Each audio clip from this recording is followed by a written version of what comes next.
Two West Fargo graduates have been arrested after a narcotics raid turns up drugs and counterfeit money.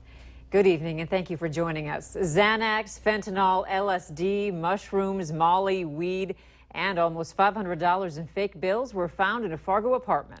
20-year-old Matthew Davis is facing 5 felony drug charges and a charge for the counterfeit bills. 19-year-old Jasper Schmidt is facing charges for possession of marijuana with intent to sell and paraphernalia. Both recently graduated from West Fargo High School in the past couple of years. Before school got out for the summer, local high schools were warning parents to watch out. And police say they are trying to keep drugs out of the schools. But they say summer is the time some students experiment with drugs. Valley News Team's crime and safety reporter Nicole Johnson spoke with parents about how they talk to their kids about drugs. It's just sad that I think kids are buying stuff and they don't know where it's coming from and they're just getting it over the internet. Father of 5, Jay Cota, has kids ranging from 21 to 6, and he talks to each of them about drugs. Our kids have gotten a good lesson just through people that they know who have had problems, and even my oldest daughter had a good friend die due to drugs, so she's learned firsthand. Getting over the fear of bringing it up is Cota's advice. He says just start the conversation. Kids slip into that trap, even though they know about the dangers.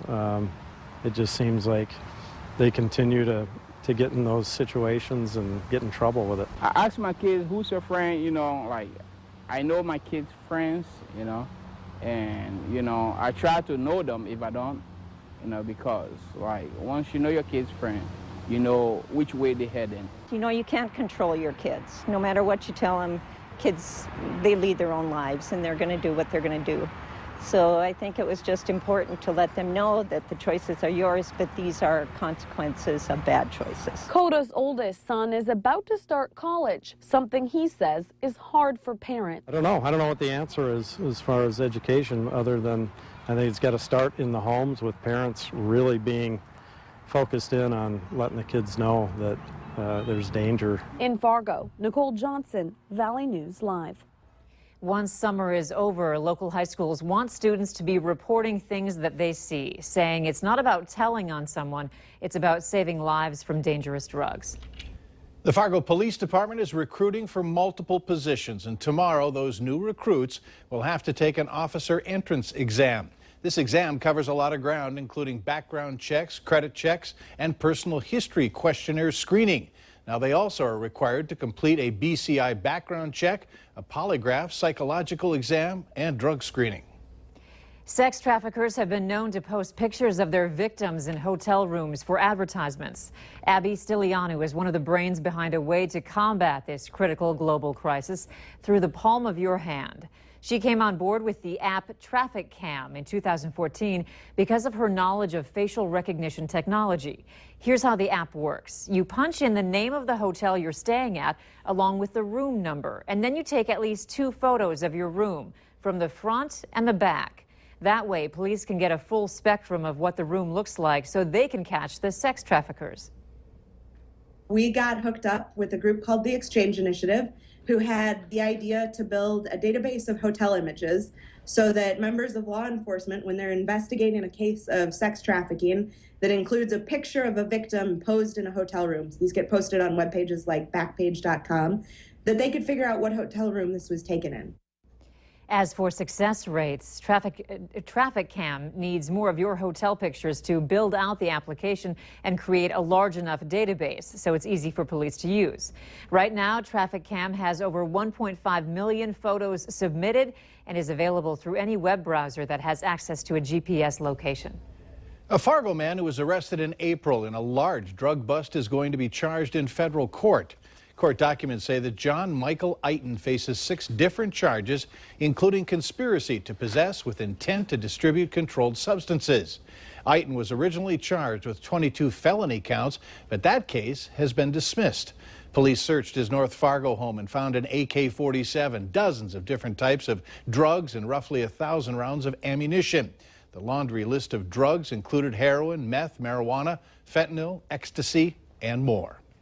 It's Friday, so it's time to take a look at this week's Valley's Most Wanted. And police are on the lookout for 31-year-old Crystal Borseth. She's wanted for felony probation violation on possession of a controlled substance. She's 5 feet 2 inches tall and weighs 125 pounds with brown hair and hazel eyes. Contact Fargo Police or your local law enforcement if you have any information on Borseth's whereabouts. Major road construction is already underway on 13th Avenue in Fargo, but starting this weekend, some changes are coming to the project that will impact the way you get around the city. Starting tomorrow, the north side intersection at 13th Avenue and 43rd and a half Street will be reopening. And on Sunday, crews will begin installing traffic control devices at the 42nd Street intersection. And then on Monday, work on 42nd will begin, and that will last around 2 months. Drivers will not be able to make any left-hand turns from 42nd Street onto 13th Avenue. Through this stretch, only right-hand turns. There are a lot of changes these next couple of weeks in that area. So if you want more details, head to valleynewslive.com and click on this story. UND alums, students, and fans are asking why the university spent so much money on a new logo, especially after it announced the closure of several programs due to budget shortfalls. No matter how the logo turned out, there was going to be an uproar, and some people say they hope in the future the school will look into utilizing student resources, which would have been much cheaper and offer just as high quality. UND says it considered all opinions when choosing this new logo, and that giving money to students in the form of scholarships to help with the design was not possible. Across West Virginia tonight, hundreds of thousands of people are dealing with historic flooding. Entire communities have been swallowed by the water, and forecasters warn it could get even worse. For the second day in a row, parts of West Virginia are underwater. Others are completely wiped away. In some areas, more than 9 inches of rain with nowhere to go. At least 20 people have died, including 2 young boys, 4 and 8 years old. The governor declared a state of emergency in more than 40 counties across the state. And again, forecasters warn more flooding will continue through the weekend. Certainly a tough day for anyone with a 401k. The news of Britain voting to leave the European Union hit many Americans' wallets hard. The Dow dove more than 600 points today and took retirement accounts with it. On the average, Americans lost 401ks about $3,112 today alone. The change could also make Europe unstable by starting a domino effect with other European countries voting to leave the EU, which could lead to safety concerns. If there is a silver lining, if you're planning on vacationing in the UK, it's going to be cheaper as the U.S. dollar will be stronger than the pound. Tonight's Full Throttle Friday at Harley-Davidson of Fargo kicked off the 17th annual 2-day event called Miracle Ride. Families and friends can enjoy a bike show, prize drawings, and live entertainment.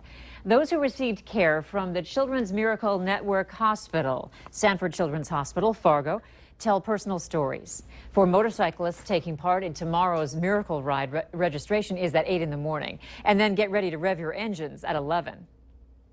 We got a route for you. You stop at 5 different locations on the route. You get a stamp at each location, bring it back here. You draw a poker hand. The winner with the best, the person with the best hand wins and wins a cash prize. The Miracle Ride 2-day event raised over $20,000 for the hospital last year and hopes to surpass that amount this year. And remember to like Valley News Live on Facebook. You can follow the latest news, weather, and breaking news updates anytime on your feed.